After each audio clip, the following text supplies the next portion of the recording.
In the spring of 2008, Father Martin Quinn vanished from inside his own church confessional. 15 years later, renovators pry open a wall panel to find blood dripping from within. And behind it, a hidden chamber that exposes a murder sealed in silence and a truth no one was meant to uncover. On the evening of May 14, 2008, Father Martin Quinn entered the confessional booth for a final session. He never came out. He often lingered in the chapel long after the evening crowd dispersed. He liked to polish candle holders, scribble notes in his worn parish ledger, sit in the velvet hush of the sanctuary. That night, he locked the booth from the inside and vanished.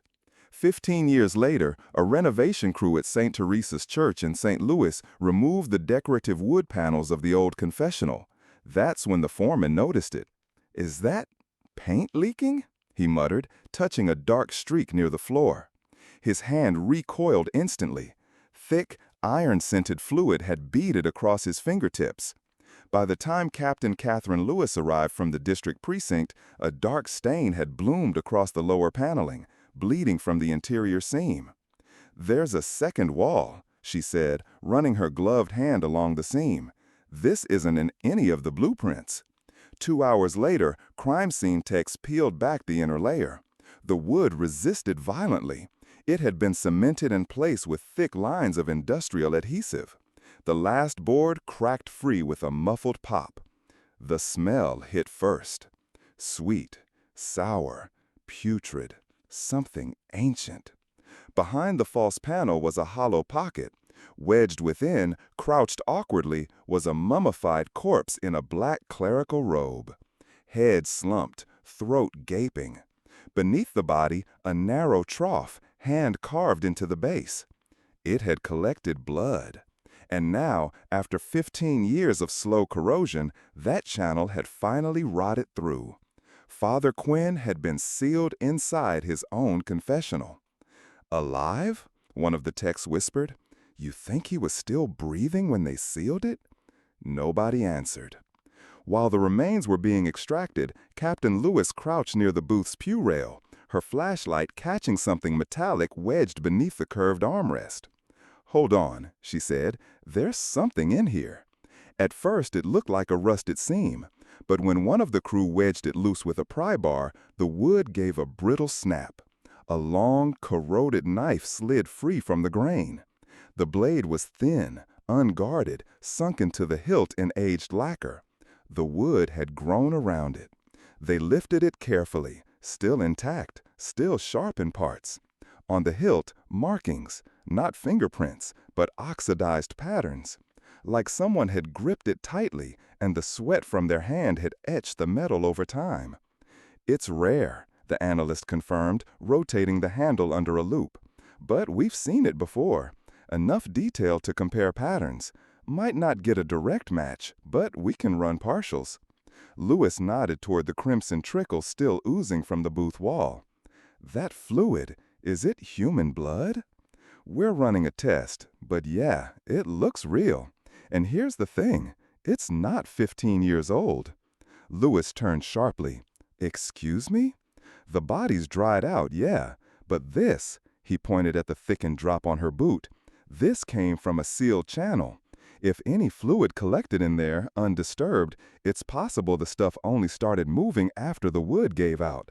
Think of it like embalming fluid trapped in a pipe.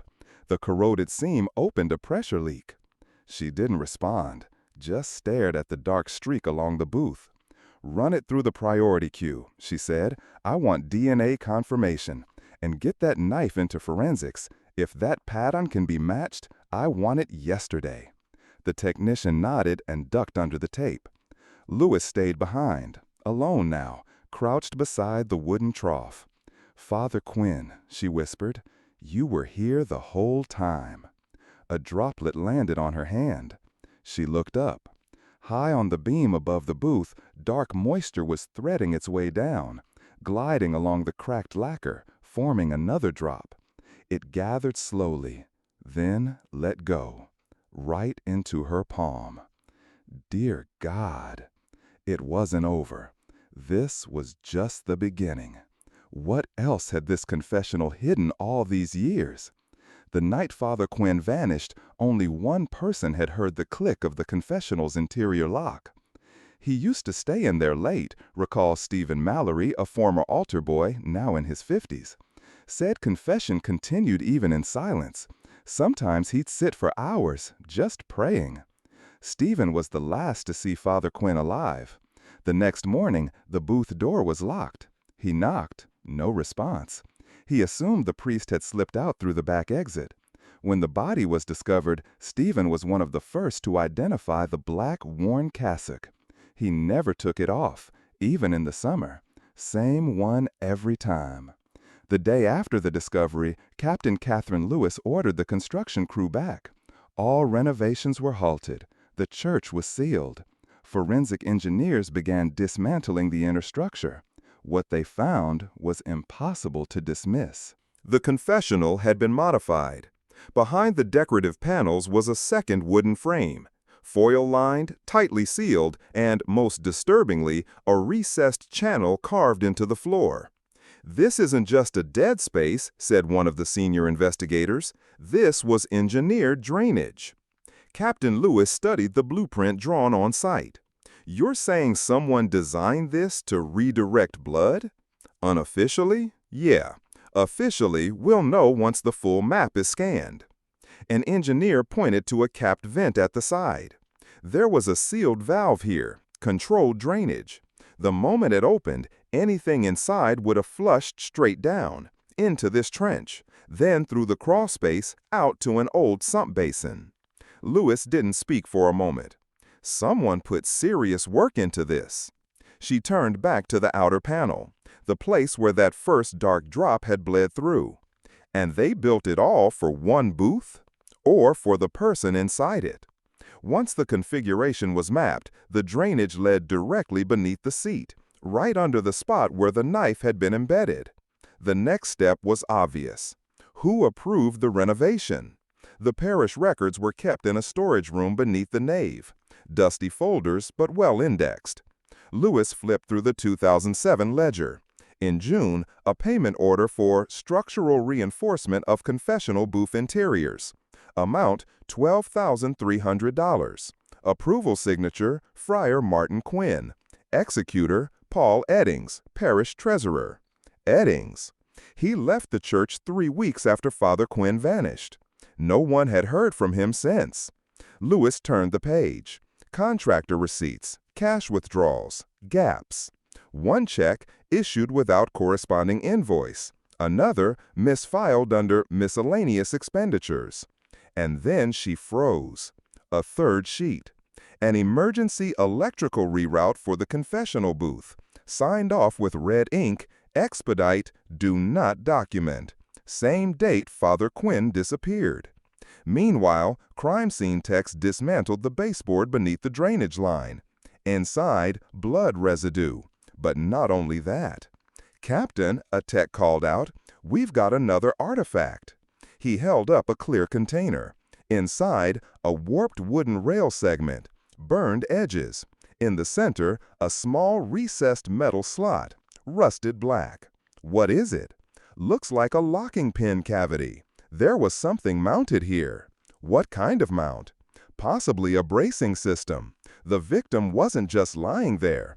He was held in place. A trap? Not a trap, a fixture. The entire mechanism, from the knife to the channel, was part of an integrated setup. It hadn't been done hastily, and it couldn't have been done alone. Someone had prepared for a murder, inside the confessional, and ensured the blood would vanish, at least for a while. But now it had started surfacing. The fluid, the construction, the treasurer's name. And the record showed more. Because Paul Eddings wasn't just a man who signed off on the booth upgrades. He also co-signed 3 separate contractor payments, all connected to the same project. Each one labeled internal stabilization. All 3 occurred within 6 weeks of Father Quinn's final sermon. That sermon, according to several parishioners, ended with a strange line. "Beware the sins not whispered in the booth, but written in the books. Was he talking about Eddings? Was he warning someone? Lewis stared at the scorched panel, now stripped bare. This was no ordinary booth. It had been turned into something else entirely. A chamber, a channel, a secret. And someone made sure it stayed that way for 15 years. Weeks before Father Quinn vanished, parish bookkeeping had turned irregular. He flagged it himself, said Nora Winchell, the church's assistant secretary at the time. He didn't accuse anyone, not directly, but he started staying late, checking receipts, locking his ledger drawer. Quinn had long kept 2 ledgers, the official one turned over quarterly, and a private annotated version where he logged discrepancies, handwritten in green ink. That second ledger disappeared the same week he did. But 2 pages, torn unevenly, had been recovered by forensics behind the confessional wall, wadded into a crevice of old insulation. Names incomplete, said Captain Lewis, holding the scan under magnification. P.A.U. could be Paul, but the last line's just smudges. We'll have it enhanced, said the tech. Ink's aged, but not ruined. And this? He pointed to a phrase in the corner of the second sheet. $612,800 unverified. Approvals falsified. That's a serious figure. He knew, Lewis murmured. He knew someone was stealing. And the math wasn't lost on her.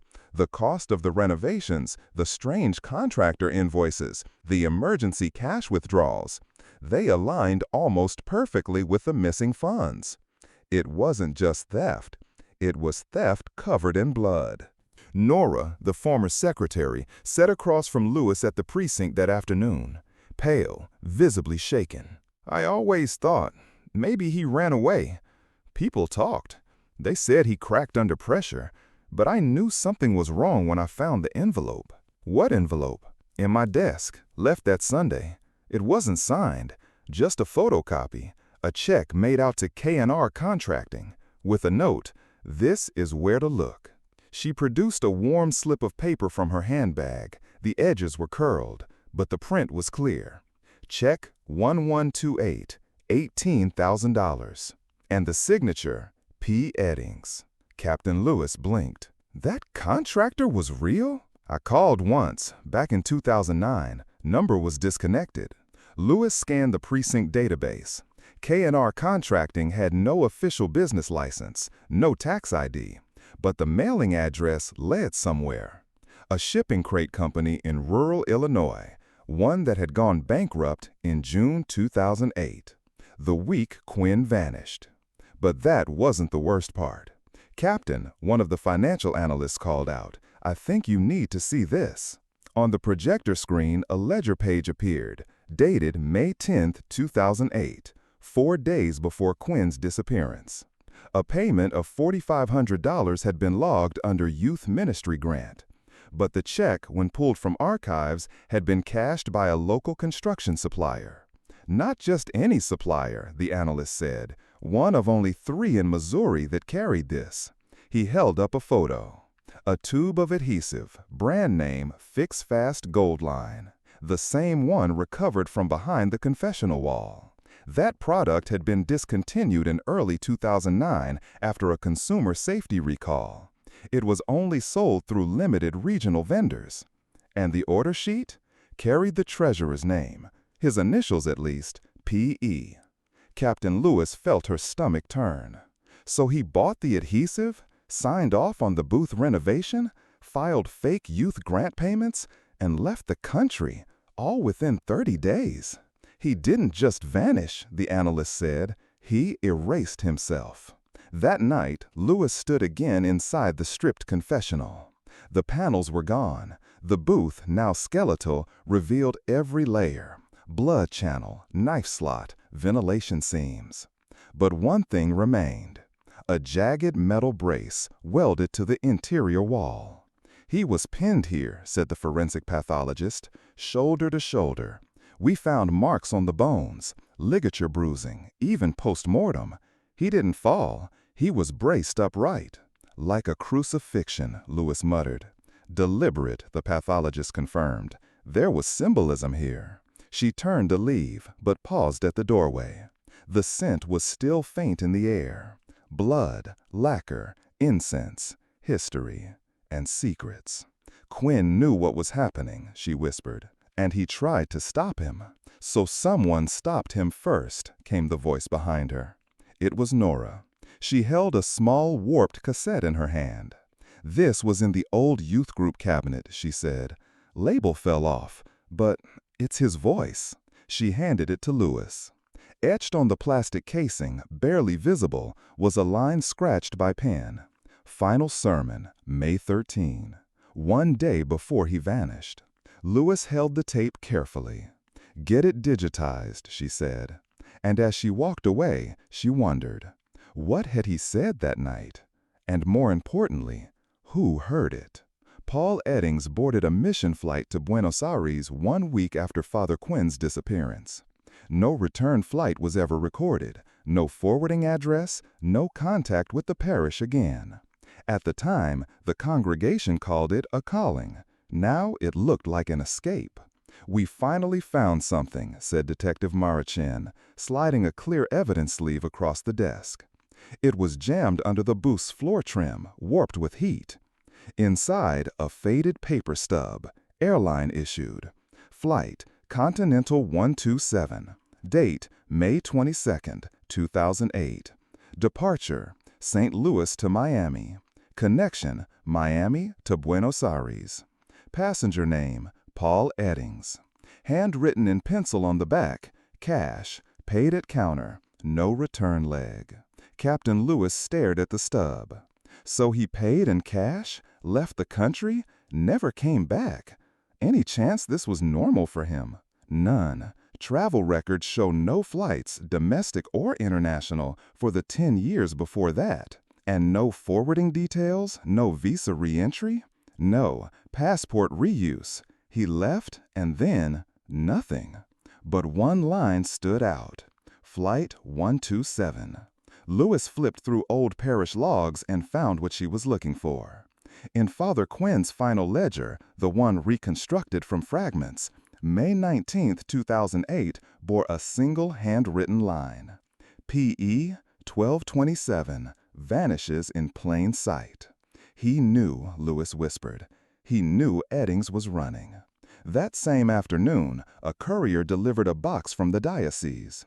Inside, boxed receipts, expense logs, and a velvet folder marked 2007 renovation permits. Louis unfastened the string and opened the folder. A blueprint slid free. It was hand-annotated, booth layout, marked in red ink. And beside the seat diagram, a small notation, brace point to lock target in place. Beside it, the initials P.E. He planned it like an engineer, murmured Louis, but what was the trigger? Mara entered the office minutes later, holding a yellowed parish newsletter from April 2008. Look at the mission trip section. There, between upcoming choir dates and a bake sale notice, Parish Treasurer Paul Eddings to lead St. Teresa's mission partnership with San Miguel Parish, Buenos Aires. The trip had been planned for months. But this isn't just a trip, Mara said. It was cover. He laid groundwork early, then used the disappearance as his exit card. He knew exactly when to strike. Later that day, a courier from the cathedral restoration team arrived with a rolled bundle. We found this behind the pipe organ, he said, tucked into the molding with duct tape. He handed Louis a sealed plastic tube. Inside, a tattered linen handkerchief wrapped around a small brass cross, tied with string. Unwrapping it revealed a dried smudge of blood on the cloth and a business card pressed flat. Reverend Jorge Menendez, San Miguel Parish, Buenos Aires, Mission Programs Director. On the back, scribbled in English, "Ask about the man with money and no prayers." Louis's voice was low. He didn't vanish. He started over. That evening, Louis reviewed immigration records from Argentina, working through back channels with consular staff. By 2 a.m., a name popped up. A Paul Edwardson, arrived June 2008. Listed occupation, church consultant. Employed by a non-registered religious entity. No trace after 2010. But his bank records told another story. Wire transfers from a Buenos Aires account to anonymous charities, some real, some fronts. One name repeated, Asociación Caritas Cristiana. An informant finally replied the next morning. Yes, he came here, the voice said over encrypted line. A foreigner, quiet, formal. They called him El Americano. What happened to him? He fell sick, died in 2013. Papers were unclear. Body wasn't claimed. Where is he buried? He wasn't. There was a pause. They kept him in the morgue, unidentified, frozen all this time. Lewis gripped the phone. Did you take prints? Yes, still have them. When the data arrived, the match came instantly. Paul Eddings, confirmed. He fled, Lewis said, staring at the screen. Fled across a continent. Changed his name, died unclaimed. But he hadn't escaped, not entirely, because inside that evidence sleeve with the linen cloth was something else. The mission boarding pass, and under infrared, a set of smudged fingerprints. Too faint for full ID, but chemically enhanced. A partial match to a fingerprint pattern on the confessional knife hilt. Same thumb, same angle of grip. Lewis sat down hard. He left it there, drove the blade in, and walked out the side door, took a plane, left the priest to bleed, drip by drip, for 15 years. And then, one more envelope, delivered that morning from the diocesan archive. A single line scrawled on hotel stationery. If I die, the sin dies with me. Signed, P.E. But now, that sin was dripping from the walls, and Quinn's blood had carved a path back to the truth. What else had Paul Eddings left behind? Father Quinn had always been meticulous with his notes. He wrote every confession date in the parish ledger, but he kept private records too. Details of suspicious transactions, initials beside donation discrepancies, shorthand annotations in the margins. After his disappearance, the ledger was returned to the church office, but several pages had been torn out. They weren't recovered until now. Found these wedged behind the confessional paneling, said forensic analyst Dina Wyatt, holding up a sealed pouch. One page folded, water damaged, the other scorched, like someone tried to burn it. Lewis laid them flat on the evidence table under a magnifying viewer. The first page, handwritten in green ink, was fragmented but legible. Eddings withdrawing weekly. No justification. Fund marked for Peru, but recipient name blank. Signed but unverified. The second page had only a single line not marred by fire. If I disappear, look here. P. Dot. The last letters obliterated. He was leaving a trail, said Lewis. Even if they killed him, he wanted it found. But there was something else. Folded between the pages, a torn photo fragment. It showed part of a vestment closet, someone's hand resting on a brass drawer pull, the edge of a linen robe visible in the frame. Why photograph this? Lewis asked aloud. They ran the fragment through restoration software. When enhanced, a nameplate on the drawer became clear. Quinn, archive copies. That drawer had been sealed since 2008. The current pastor had kept it locked out of respect. With permission, Lewis and Mara opened it. Inside, sermon drafts, marriage logs, and, buried beneath old holiday pamphlets, a cloth-bound journal. Its first half was standard, parish notes, reflections, quotes from Scripture. But midway through, a new tone emerged. Frantic, angry, defensive. Eddings has lied, not just to the IRS or the donors, but to me, to God. The money is gone, but worse, the confession. He said things I cannot write. If I write them, I am next. Then came a change of ink. The words were scribbled as if in haste. He used her name, the one who... And then it stopped. The rest of the journal had been ripped out. That night, Lewis replayed every sermon recording still in the diocese archive, searching for clues. One file, May 11, 2008, stood out. In the final 3 minutes, Quinn's voice trembled. There are sins that cannot be whispered, only carried. When the books no longer balance, the soul begins to rot. I will not let silence bury me. A pause. Then softly, if I vanish, open the drawer beneath the old chalice. They did. Inside, a crumpled cloth pouch, dust-covered. Lewis opened it. A key. Not a modern one, antique, rusted at the teeth. They searched the sacristy for matching locks. Only one fit. An old offertory chest stored in the basement. The key turned with a loud, dry click. Inside, dozens of tithing envelopes. Most were empty. But one, sealed, bore a red wax stamp. The symbol, a broken cross. They sliced it open carefully. Inside was a typed letter. To whom it may concern. This confession was unsolicited but necessary. The man known as Paul Eddings approached me under the guise of repentance. He did not come to seek forgiveness. He came to threaten me. He described in detail the misuse of funds, the falsification of invoices, and the future silencing of this knowledge. I do not fear him, but I fear what silence allows. If you find this, know I did not go willingly, and someone among you carries blood on their hands. It was signed Rev. Martin Quinn. Lewis stared at the page, trembling. He had predicted it all. He had written his own verdict. Mara burst into the room moments later, breathless. Lab got a hit off that linen photo. The drawer picture? Yes, the brass pull had a print, partial match to Eddings. But there's more, another print, from someone still alive. Lewis frowned. Who? His brother, Mark Eddings, the contractor. The man who'd redone the chapel floors in 2007, and who disappeared 2 months after Paul. Where is he now? That's the thing, Morris said. He's not gone. He changed his name, lives in Oregon, works under a new LLC. Lewis felt the blood rise in her chest. Get a warrant. We're going to talk to him.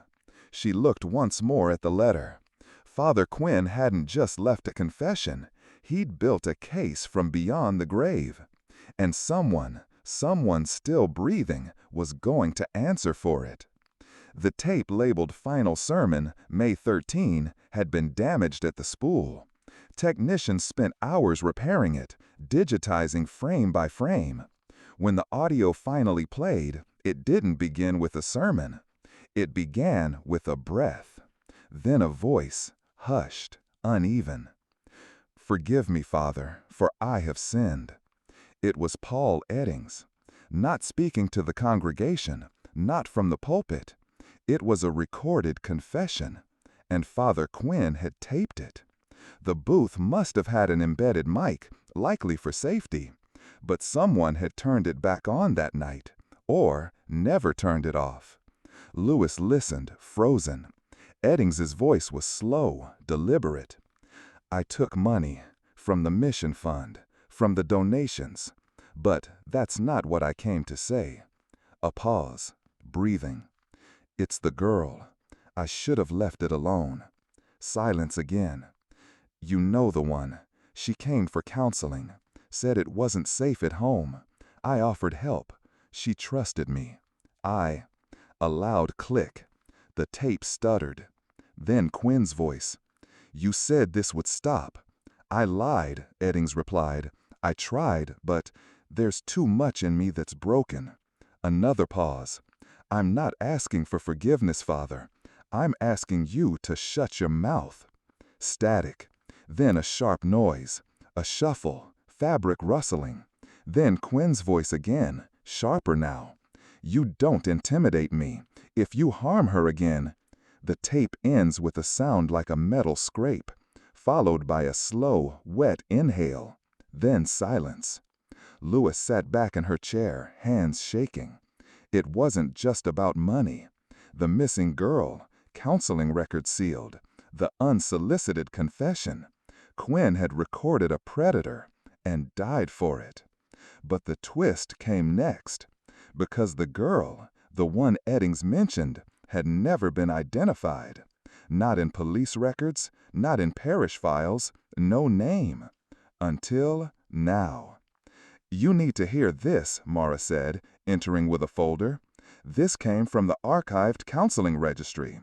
There was only one girl who met the time frame, 15 years ago, listed as KG." She handed Lewis the intake sheet. Name: Catherine Grace Menendez. Age: 17. Parental status: deceased mother, absent father. Assigned counselor: Paul Eddings. Last session, May 11, 2008. Lewis's voice was barely a whisper. Where is she now? That's the problem. We can't find her. No college, no marriage, no tax record. She vanished. Lewis stared at the page. The address listed a halfway house, now demolished. But the handwriting on the intake line, it was familiar. She'd seen it before. In the recovered ledger. Same curling G, same looped K, but not written by Quinn. Wait, she said, this form, it was forged. Forged? Look here, she pointed to the counselor's signature. It's supposed to be Paul's, but it matches Quinn's. He filled it out, not Paul. So he was protecting her, kept her off the official books. But then Eddings found out. Lewis stood suddenly. The false hope had collapsed. They hadn't found the girl. They had found Quinn's attempt to shield her. And it got him killed. Back in the evidence room, a technician flagged her down. Captain, there's more. He held up a magnetic tape cartridge. It was hidden behind the insulation in the confessional booth wall, right beside the blood channel. What's on it? Audio, but not of the priest. This one's newer, recorded years after. They played it. The same voice, older, rougher. If you're hearing this, I'm already gone. But I want one thing clear. I didn't kill him alone. Paul Eddings again. But the next line stopped everything. Mark helped me build it. He said no one would find the body, said the booth would be our silence. Lewis whispered, stunned. His brother? He was the architect of the trap. Everything unraveled. They'd spent weeks chasing Eddings as the killer. But he wasn't the whole machine. He was just the hand that swung the blade. His brother Mark, the one who laid the floors, rewired the booth, ordered the materials, had built the structure itself. And Mark was still alive, living under a new name, which meant he knew what was about to surface, and he might not let it happen. Not again. Not without blood. Who was Mark Eddings watching now? Rumors had always circled the booth, even before the blood. Teens dared each other to sit inside it. Mothers whispered that it felt wrong. Some claimed they heard faint breathing when the church was empty. Urban legend, said Deacon Fowler. We sealed it in 2009, left it untouched ever since. But now, with the structure stripped to its bones, forensic architects noticed something that made no sense. Captain, you need to see this, said engineer Drew Rayner, flashlight beam tracing the interior baseboard. The drainage path doesn't end where we thought. He slid a probe into the hollow track beneath the booth. The tip disappeared into shadow, deeper than expected. We assumed it just looped into the wall, but this runs beyond the floor plate, farther. They pried up the adjacent tile. Underneath, a cavity. Inside it, a rusted aluminum duct, hand-soldered to the booth's base channel. The joints were sealed with epoxy. This wasn't factory, Rayner said. Someone installed this later. The duct sloped downward, out of the church. Where does it lead? Lewis asked. An assistant traced the line through decades-old blueprints. There's only one place it could go. Beneath the bell tower. The area had been boarded up after the earthquake in 2006, declared structurally unsound. They opened it. Dust hung in the air like cobwebs. Forgotten hymnals littered the floor. But in the far corner, behind a false wall, was a rusted vent cover, the kind used for air returns. It matched the duct perfectly. They removed the grate. Inside, a basin, stained black, with residue still clinging to the edges. Blood, the technician confirmed after a swab. Same type, same age. 15 years ago, Quinn had bled into a hidden system, and it drained right here. Lewis stepped into the room slowly. The basin was shallow, maybe 6 inches deep, but the pattern on the floor suggested it had once been full. Someone had built a secret reservoir, a chamber to collect what the church couldn't see. Why here? Mara asked. Rayner crouched beside the stone footing. It's ritual, symbolic. Under the tower, the highest point. This is the opposite, the place beneath it, like a shadow. Lewis felt a chill run through her. A reverse altar. As they photographed the space, a metal clang echoed behind them. Everyone turned. The door had shut. No one was there. Wait, Lewis ordered. They moved carefully, flashlights sweeping. But nothing appeared. Until Mara spotted something wedged into the stone crack near the doorframe. A folded scrap of paper. On it, typed in faded ink. He bled for your sins. You sealed him in. But sin seeps. Is this old? Mara asked. The ink was damp. It had been left recently. Too recently. Back in the main chapel, one of the renovation crew ran up breathless. "There was someone in the scaffolding," he gasped. "He bolted when we called out. Drop this." He handed Lewis a utility knife, blade extended, crusted with something dark. Lewis examined the handle. Scratched into the plastic. M.E. Mark Eddings had been here, watching, waiting. And now they knew where he might return, because the booth was only part of the machine. The drain led here, and if he came back once, what did he plan to do next? The adhesive used to seal the confessional's false wall had a distinct chemical profile. Brand, Fix Fast Gold Line. Discontinued in 2009 after a recall. Sold through only 3 hardware distributors in the state. Captain Lewis ordered a batch trace. 2 stores had incomplete records, but the third, a small supply outlet in rural Franklin County, had retained all purchase logs in paper format. She drove out personally. The manager, Harold Sipes, was nearly 80, but he remembered the product. Sticky as hell, contractors liked it, held against moisture. He opened a filing drawer, flipped through carbon sheets, and stopped. Here we are, April 17, 2008, 5 tubes of Gold Line, paid cash. Buyer name. Didn't ask, but we always had sign-ins, liability stuff. He handed her a clipboard. There, in shaky block letters, Mark Eddings, EDDIGNS, Floorworks. Lewis stared at the signature. So Mark bought the adhesive, not Paul. Could have been either. They looked similar. One of them came by again that summer, asking about grout solvent. Solvent? Said he needed to corrode metal clean. I figured it was for tools. But it wasn't. Back in the lab, a corrosion analyst had news. We retested the knife blade from the booth. The oxidation wasn't natural. It was accelerated, chemically. Deliberate aging? Lewis asked. Exactly. Someone used mild acid over time, etched the handle, artificially created decay, possibly to obscure prints. But one fragment survived. Under ultraviolet light, a partial palm pattern emerged on the tang of the blade, below the oxidation zone. It didn't match Paul.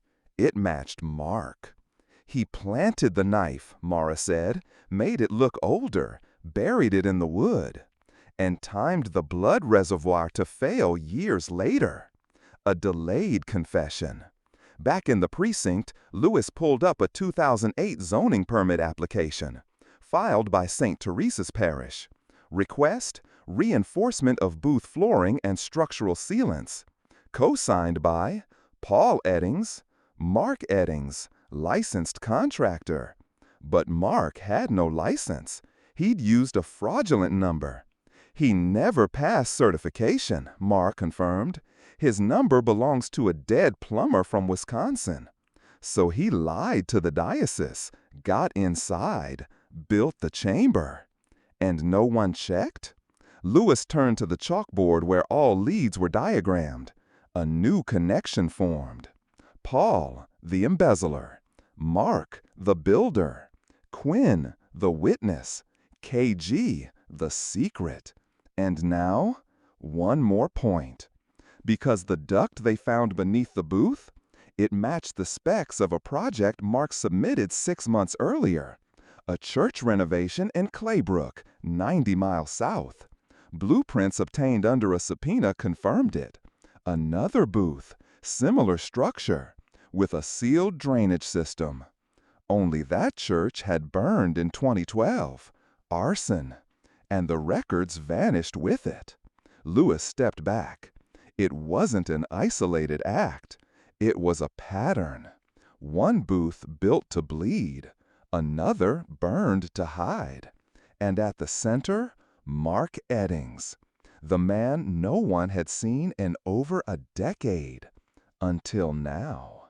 Because in the surveillance footage recovered from a scaffolding camera at St. Teresa's, a man had moved behind the tarp. Tall, gloves, hat low. But as he turned, one frame caught the light. His eyes. Identical to Paul's DMV photo. That's him, Lewis said. He's not done. A knock on her office door broke the silence. A junior officer entered, pale. We got something. He held up an envelope. No return address. Hand-delivered. Inside, a grainy photograph of Captain Lewis, standing in the confessional, alone. Typed beneath it, "Some sins are yours now, too." Was she being watched from the inside? They found the contractor who'd worked under Mark Eddings. His name was Cal Vernon, now living in a trailer outside Springfield. Retired, early dementia setting in, but some memory still sharp. Captain Lewis and Detective Mara arrived unannounced. He opened the door barefoot, blinking hard. "You from the church?" he asked. "We're here about a project you worked in 2008, St. Teresa's." At first, he shook his head. Then, slowly, his hand rose. The booth. Yes. He sat on a folding chair, fingers trembling. We weren't supposed to ask questions. Mark made that real clear. Lewis leaned forward. "What do you remember?" "He said we were reinforcing confessionals, soundproofing, but it didn't feel right." One day I come in and there's a big box in the middle of the nave, prefab frame, looked like a coffin. He said it was structural casing. Mara jotted notes. "Did you see what was inside?" "It was lined with foil and it had a trough. I asked him why a booth needed drainage. He told me it was symbolic runoff. Said priests liked weird features." Lewis showed him a photo of the interior ductwork. His hand shook harder. "That's it. That's the thing. We soldered that part. I remember the sealant smell. It burned my nose." "Did you see Father Quinn?" "Once. He walked in on us, looked confused. Mark stepped in front of him, told him it was just ventilation. And after that, we never saw him again." Cal swallowed, voice lowering. "I asked where the priest went. Mark said, "He's with God. The walls listen better without him." Mara and Louis exchanged a glance. "Why didn't you come forward?" He looked down. "Mark paid us double in cash, and he said, if we talked, the booth might remember our voices." Louis froze. "He threatened you." Cal nodded, then opened a drawer and handed over a small wooden object, a handmade rosary, the beads blackened with time. "He dropped this one night, said it belonged to someone who bled too loud." Louis turned the crucifix over. Carved into the underside, tiny initials. "M.Q. Quinn," Mara whispered. "We thought it was just a joke," Cal said, "but then the power went out that night, and the booth made a sound." "What kind of sound?" "A gurgle, like something breathing behind the wall." Louis stood abruptly. They had the witness. They had the physical proof.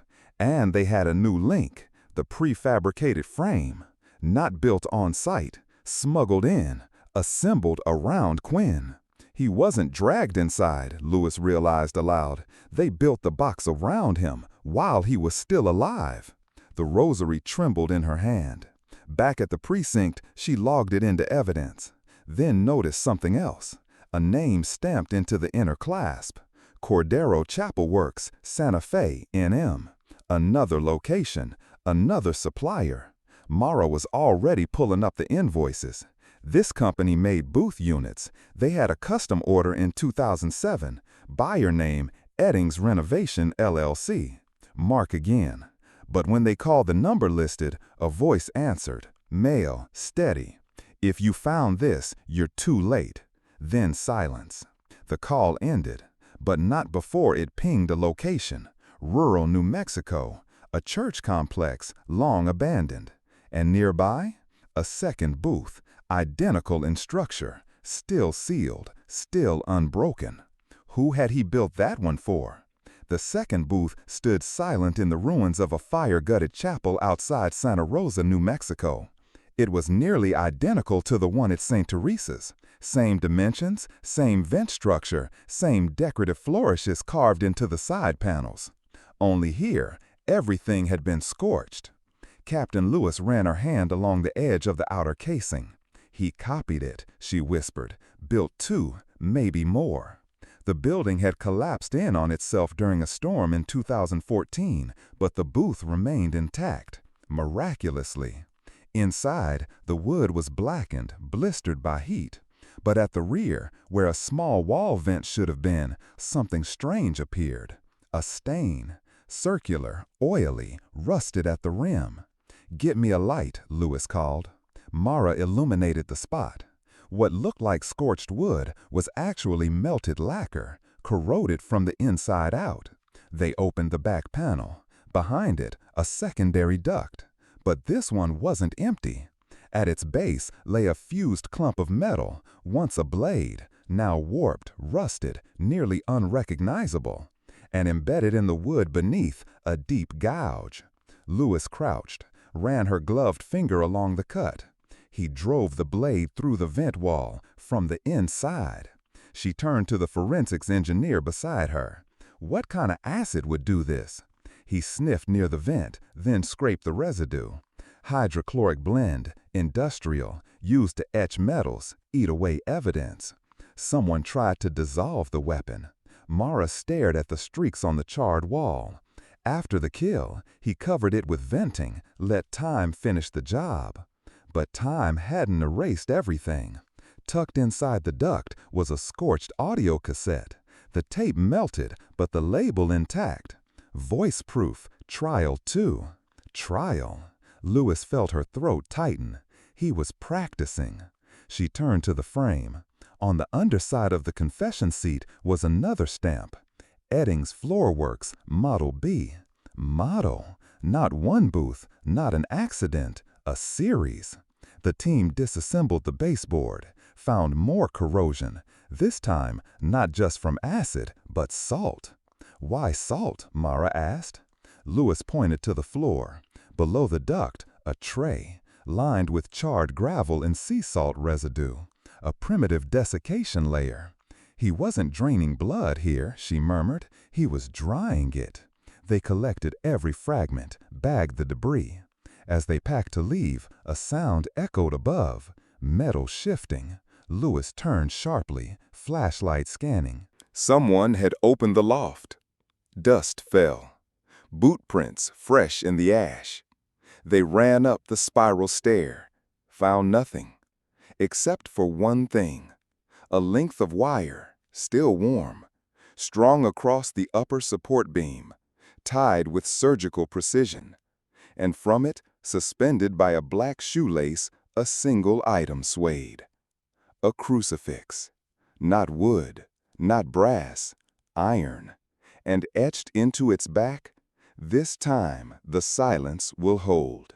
He was here, Morrow whispered. He knew we'd come. Back in St. Louis, a forensic artist completed the corrosion reconstruction on the first booth's vent.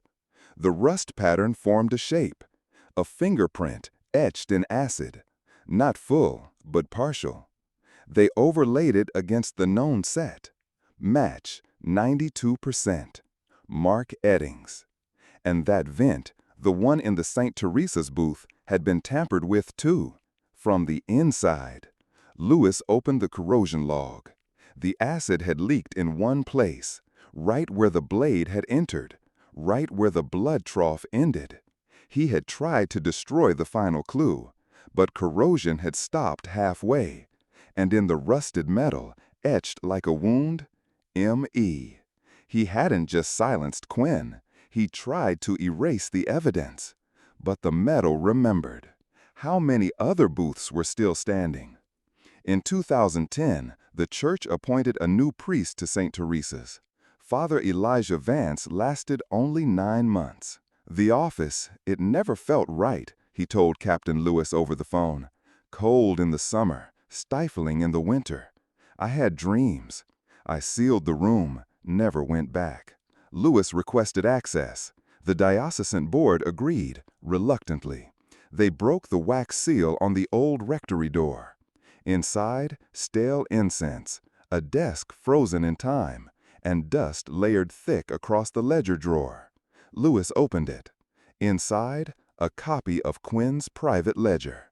And beneath it, a sealed envelope, yellowed, fragile. The handwriting on the front, Quinn's. "If anything happens to me, read this aloud." She opened it slowly. Inside, a letter, 6 pages, dated May 13, 2008. "To those left behind, I've tried. God knows I have. The man in charge of our books is not just a liar, he's a predator, and his brother builds his lies into the walls." He detailed it all. The misused funds, the altered invoices, the girl, the threat, and the final line. "I believe they will come for me soon. If I am gone, I am not far. Start where the blood begins and trace it to where the silence ends." Pinned to the back of the final page was a sketch, drawn in pencil, an aerial diagram of St. Teresa's. It showed a dotted line from the confessional to the crawl space, to the tower base, to the old well behind the chapel. Mara traced a route with her finger. He left a map. He knew where they'd bury it. They moved fast. The well had been sealed since 1999 after a drowning. Now overgrown with vines, a rusted grate bolted shut. They pried it open. Inside, the old bucket wheel, rotted rope, dark air. And, hanging below, caught on a bent pipe, a chain. And at the end of that chain, a key. Lewis reeled it up slowly. At its base, a brass tag. Voice-proof, Control Vault A. Mara blinked. That was in the schematic. They rechecked Quinn's sketch. In the hollow behind the altar, the spot marked VA. They hadn't searched it. Not yet. They returned to the chapel, pulled back the altar cloth. Behind the carved wooden paneling, a hatch. Locked. Lewis inserted the key. It clicked. Inside, a box, black steel, fused into the foundation, with a speaker grill, a cassette deck, and a red button labeled Confession mode active. Mara stepped back. Lewis pressed the button. A voice began to play. Warn, Precht, Quinn.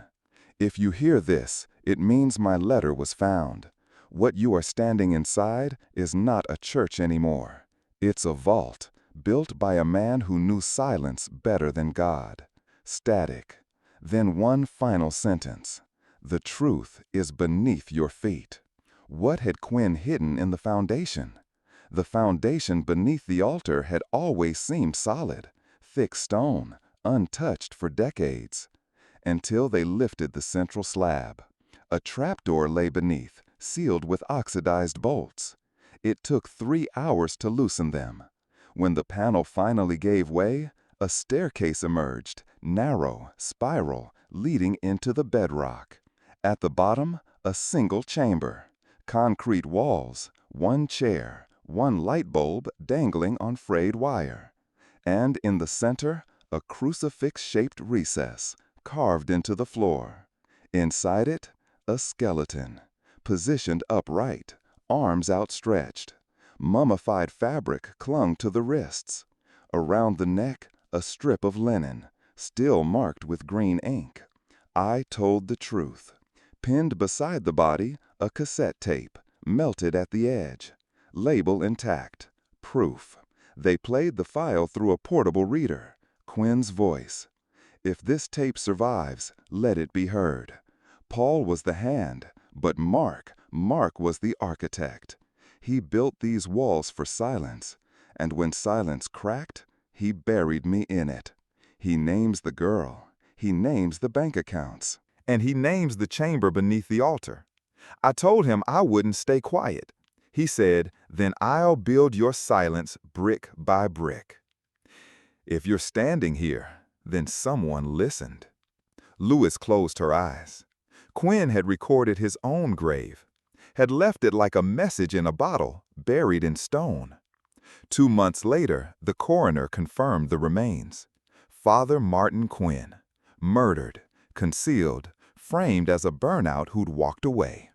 Mark Eddings was indicted in absentia, but his body was never found.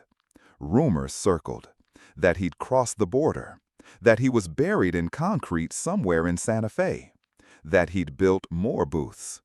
Each time, Lewis ordered every confession chamber reviewed. Each time, something was found, a symbol, a signature, a flaw in the wall. The final moral wasn't hidden in blood or blueprints. It was in Quinn's voice, echoing off stone. Silence doesn't keep secrets. It just delays their screaming. If a priest can vanish inside the very chamber meant for truth, what else have we sealed away without even knowing it?